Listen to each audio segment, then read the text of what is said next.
بسم اللہ الرحمن الرحیم۔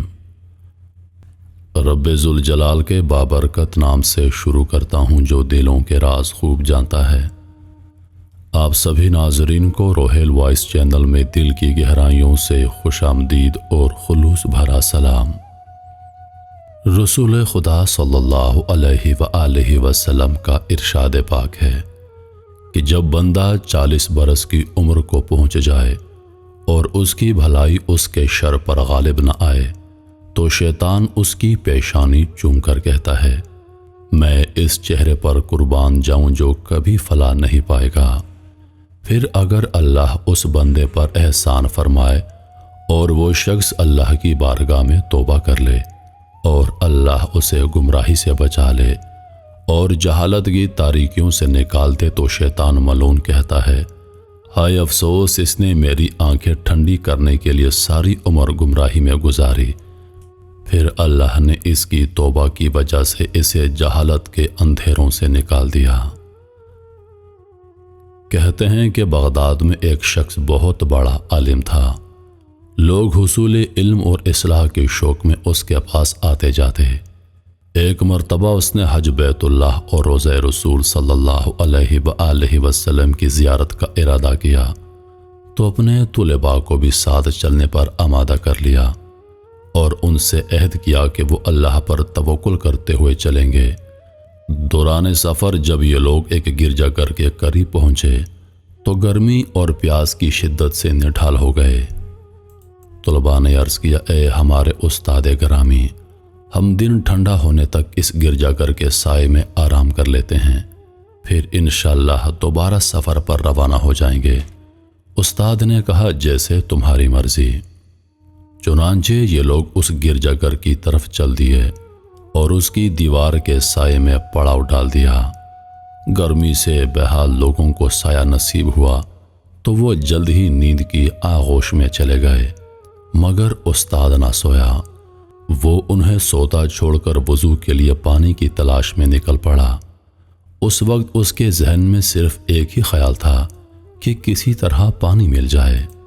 ابھی وہ گرجا گھر کے سائے میں پانی تلاش کر رہا تھا کہ اس کی نظر ایک کمسن لڑکی پر پڑی جو چمکتے ہوئے سورج کی طرح خوبصورت تھی۔ اس پر نگاہ پڑتے ہی شیطان اس استاد پر غالب آ گیا اور وہ لڑکی اس کے دل و دماغ پر چھا گئی اور وہ وضو اور پانی کو بھول کر اس کی فکر میں لگ گیا۔ اس نے آہستگی سے گرجا کا دروازہ کھٹکھٹایا تو ایک راہب باہر نکلا۔ اس نے پوچھا، تم کون ہو؟ اس نے اپنا تعارف کروایا کہ میں فلاں عالم ہوں۔ راہب نے پوچھا، اے مسلمانوں کے فقیہ، کیا چاہتے ہو؟ جواب دیا، اے راہب، مجھے گرجا کی چھت سے ابھی ایک لڑکی دکھائی دی تھی، وہ تمہاری کیا لگتی ہے؟ راہب نے کہا، وہ میری بیٹی ہے، مگر تم اس کے بارے میں کیوں پوچھ رہے ہو؟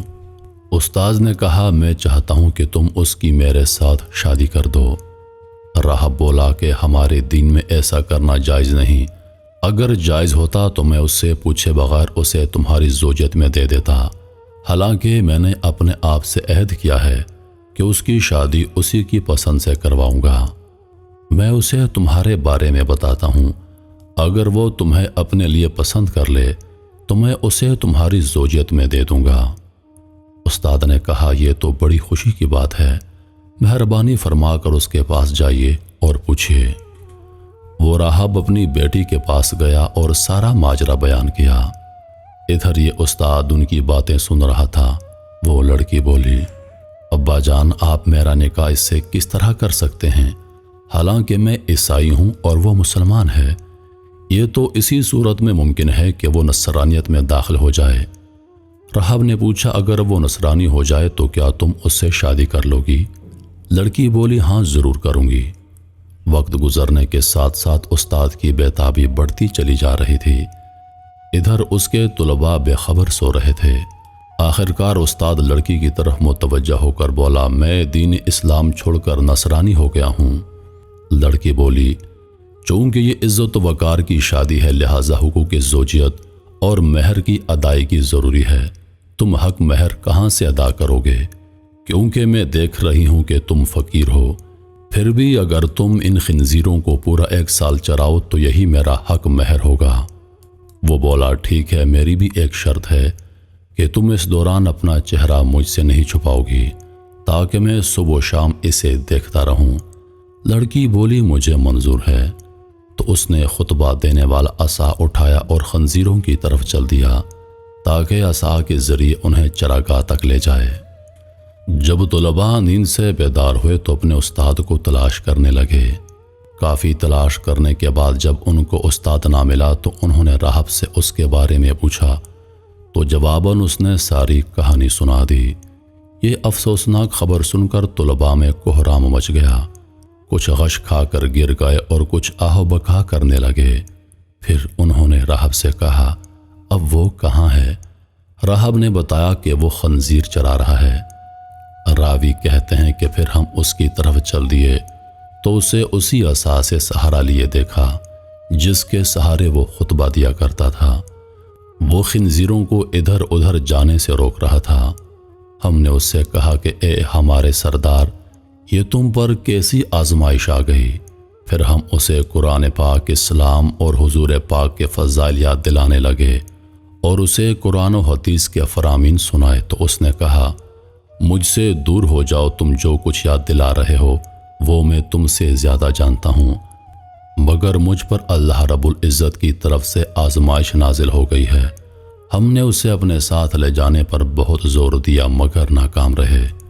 آخرکار ہم نے اسے اس کے حال پر چھوڑ دیا اور مکہ کی طرف چل دیے اور حج ادا کرنے کے بعد واپس بغداد کی طرف روانہ ہو گئے۔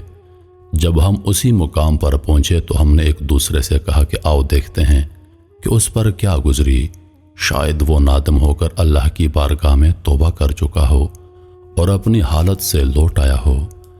ہم اس کے پاس پہنچے تو اسے اسی حالت پر پایا، وہ خنزیروں کی دیکھ بھال کر رہا تھا۔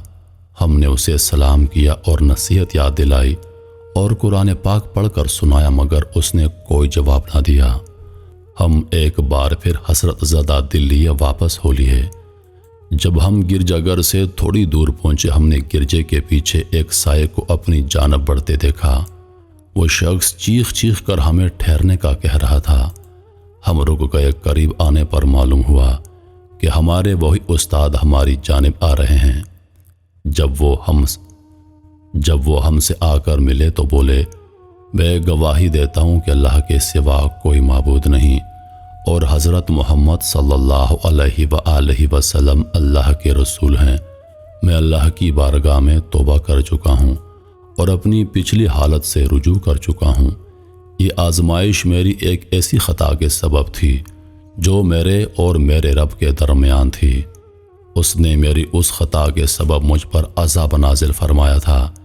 یہ آزمائش جو تم نے دیکھی وہ اسی سبب سے تھی۔ ہم اس پر بہت خوش ہوئے اور بغداد لوٹ آئے۔ ہمارے استاد پہلے سے زیادہ عبادات اور مجاہدات میں مصروف ہو گئے۔ ایک دن ہم ان کے گھر پر ان سے علم دین حاصل کر رہے تھے کہ ہم نے ایک عورت کو دروازہ کھٹکھٹاتے ہوئے دیکھا۔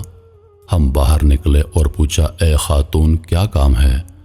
اس نے کہا کہ میں شیخ سے ملنا چاہتی ہوں، ان سے کہو کہ فلاں راہب کی بیٹی آپ کے ہاتھ پر مسلمان ہونے آئی ہے۔ شیخ نے اسے اندر سے آنے کی اجازت دے دی۔ وہ گھر میں داخل ہو کر بولی اے میرے سردار، میں آپ کے ہاتھ پر مسلمان ہونے آئی ہوں۔ شیخ نے پوچھا تمہارا قصہ کیا ہے؟ اس نے شیخ کو بتایا کہ جب آپ وہاں سے چلے آئے تو مجھ پر نیند کا غلبہ طاری ہو گیا اور میں سو گئی۔ میں نے خواب میں کسی کو دیکھا جو فرما رہے تھے کہ دین محمدی کے علاوہ کوئی دین سچا نہیں۔ اس شخص نے 3 مرتبہ یہ بات ارشاد فرمائی، پھر فرمایا کہ اللہ نے تیرے ذریعے اپنے ایک بندے کو آزمایا ہے، چنانچہ اب میں آپ کے پاس آ گئی ہوں اور آپ کے سامنے گواہی دیتی ہوں کہ اللہ کے سوا کوئی معبود نہیں اور حضرت محمد صلی اللہ علیہ وآلہ وسلم اللہ کے رسول ہیں۔ شیخ اس عورت کے ہاتھ پر مسلمان ہونے کی وجہ سے بہت خوش ہوئے۔ پھر انہوں نے اس سے اللہ کے رسول کے دین کے مطابق نکاح کر لیا۔ جب ہم نے ان سے اس خطا کے بارے میں پوچھا جو ان کے اور اللہ کے درمیان راز تھی تو انہوں نے بتایا میں کسی جگہ سے گزر رہا تھا کہ ایک نصرانی آ کر مجھ سے لپٹ گیا۔ میں نے اس سے کہا کہ تجھ پر اللہ کی لعنت ہو، مجھ سے دور ہو جاؤ۔ اس نے پوچھا کیوں؟ تو میں نے کہا کہ میں تجھ سے بہتر ہوں۔ نصرانی میری طرف متوجہ ہو کر بولا کہ تمہیں کیا پتا کہ تم مجھ سے بہتر ہو؟ کیا تم جانتے ہو کہ تمہارا اللہ کے نزدیک کیا مقام ہے جو تم یہ بات کہہ رہے ہو؟ پھر مجھے بغداد میں خبر ملی کہ وہ نصرانی مسلمان ہو چکا ہے اور کامل مسلمان ہو کر عبادت گزار بن چکا ہے، جبکہ مجھے میری خطا کے سبب وہ سزا دی گئی جو تم دیکھ چکے ہو۔ تو میرے محترم عزیز دوستو، انسان کو کبھی بھی اپنے مال، اپنے جسم اور اپنی عبادت پر غرور نہیں کرنا چاہیے۔ کب اللہ کو آپ کی کوئی بات ناپسند آ جائے، کب اللہ پاک آپ سے ناراض ہو جائے اور آپ کی ساری عبادتیں آپ کے منہ پر مار دے۔ اس لیے ہمیشہ عاجزی کے ساتھ اللہ کے حضور سر جھکانا چاہیے۔ ہم جو اللہ کی عبادت کرتے ہیں، ہمیں اس کی دعا کرنا چاہیے کہ اللہ پاک ہماری عبادات کو اپنی بارگاہ میں قبول و منظور فرما۔ انہی لفظوں کے ساتھ میں اجازت چاہوں گا، اس امید کے ساتھ کہ سانسوں نے وفا کی تو اگلی بار ایک اور ویڈیو لے کر آپ کی خدمت میں حاضر ہوں گا۔ تب تک کے لیے خدا حافظ۔ اللہ پاک آپ سب کا حافظ و نگہبان۔ ہنستے رہیے اور ہمیشہ مسکراتے رہیے۔